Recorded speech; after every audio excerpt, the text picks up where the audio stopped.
Muito bem, vamos entrar agora no tema dirigido por Joana de Ângeles, problemas sexuais.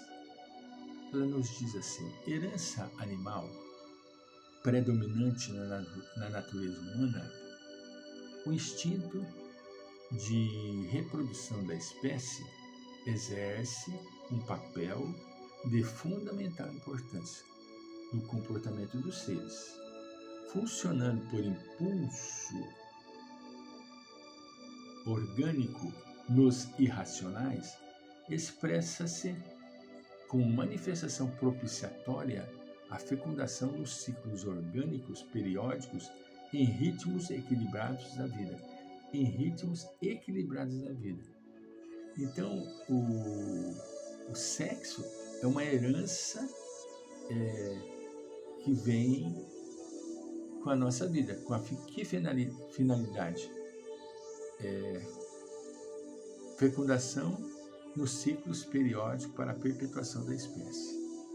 No homem, face ao uso que nem sempre obedece finalidade precípua da perpetuação das formas, experimenta agressões e desvios que o desnaturam, tornando-se o sexo fator de desditas e problemas da mais variada expressão. Uma pena. O sexo se torna um veículo de prazer, uma máquina destrutiva, né? Face à sensação de prazer que lhe é inata, a fim de atrair os parceiros para a comunhão reprodutora, torna-se fonte de tormentos que delineiam o futuro da criatura. Infelizmente, a pessoa se torna um joguete no campo do sexo, né? Considerando-se a força do impulso sexual no comportamento psicológico do homem, as disjunções orgânicas, a configuração anatômica e o temperamento emocional tornam-se de valor preponderante na vida, no interrelacionamento pessoal, na atitude existencial de cada qual. A sua carga compressiva, no entanto, transfere-se de uma para outra existência corporal, facultando um uso disciplinado, corretor em injunções específicas, que, por falta de esclarecimento, leva o indivíduo a uma ampla gama de psicopatologias destrutivas na área da personalidade. O indivíduo fica um joguete nas mãos do sexo, se não tiver o discernimento, né? Com muita razão, Alice Bailey afirmava diante dos fenômenos de alienação mental que eles podem ser de natureza psicológica, hereditários, por contatos coletivos e kármicos. Olha que interessante. Por contatos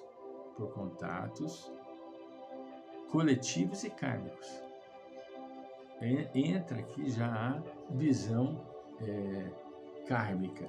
Introduzir então o conceito kármico na condição de fator desencadeante das enfermidades a expressar-se nas manifestações da libido, de relevante importância nos estudos freudianos.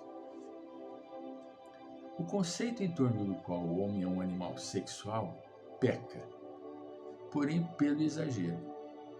Naturalmente, as heranças atávicas impõem-lhe a força do instinto sobre a razão, levando-o a estados ansiosos como depressivos. Todavia, a necessidade do amor é-lhe superior. Por falta de uma equilibrada compreensão da afetividade, deriva para as falazes sensações do desejo em detrimento das compensações da emoção. Mais difícil se apresenta um saudável relacionamento afetivo do que o intercurso apressado da explosão sexual, no qual o instinto se expressa, deixando não poucas vezes frustração emocional. Passados rápidos momentos da comunhão física, e já se manifestam a insatisfação, o arrependimento, os conflitos perturbadores. Isso é fato. O indivíduo às vezes trai, movido pela atração sexual. Passados os rápidos momentos da comunhão física, porque são momentos, coisas rápido. Prazer sexual é rapidamente. Aí depois surgem os conflitos, entende? A insatisfação, o arrependimento, os conflitos perturbadores.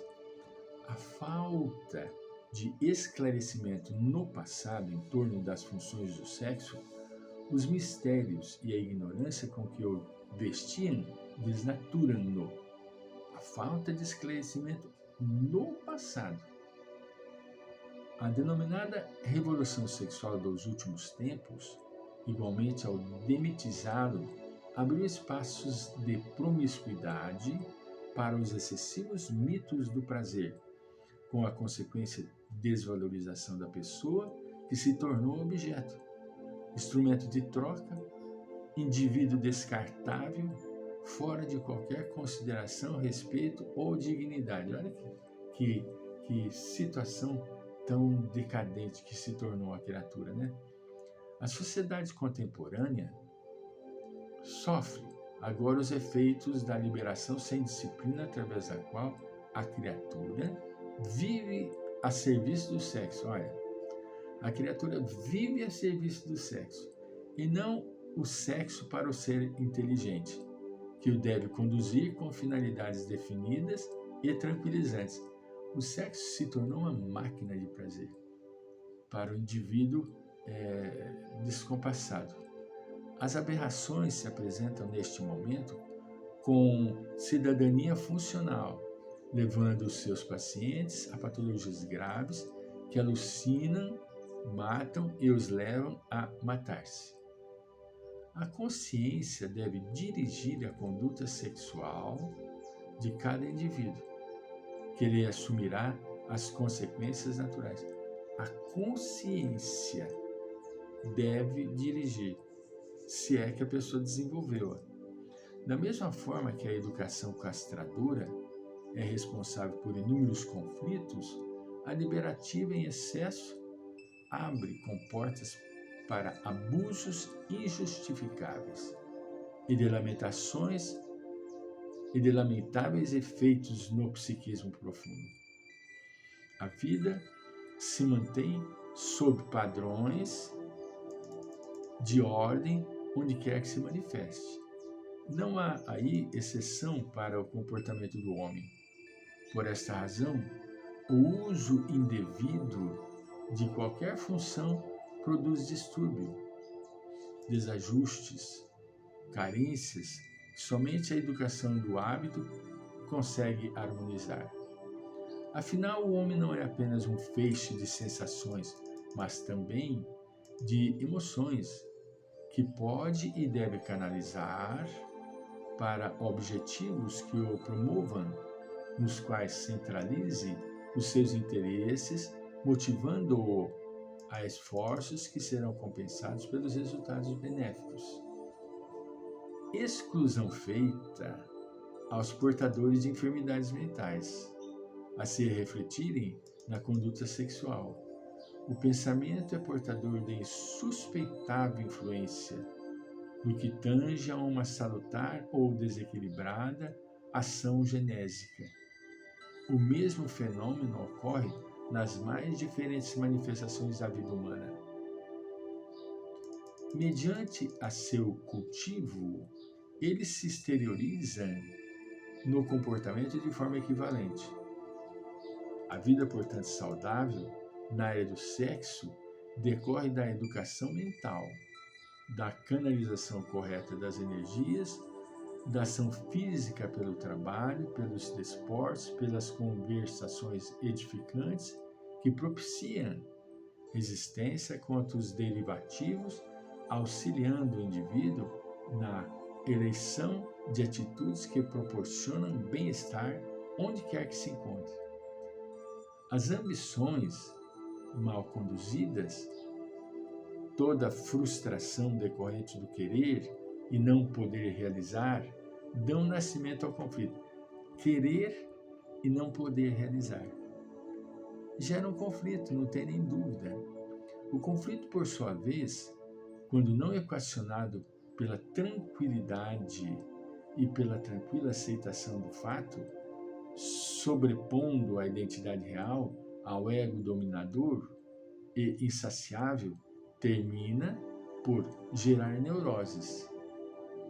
Estas neuroses, sustentadas pela insatisfação, transmudam-se em paranoia de catastróficos resultados na personalidade. Considerado na sua função real e normal, o sexo é santuário da vida e não baú de intoxicação e morte. Não tem nem dúvida. O ser humano, ele bagunçou o coreto da sua própria vida. O sexo é um santuário. Deus criou o ser humano com a sexualidade, com a finalidade de perpetuação da sua espécie. Não para destruí-la, sufocá-la, de forma alguma. Para sim crescer. Voltaremos.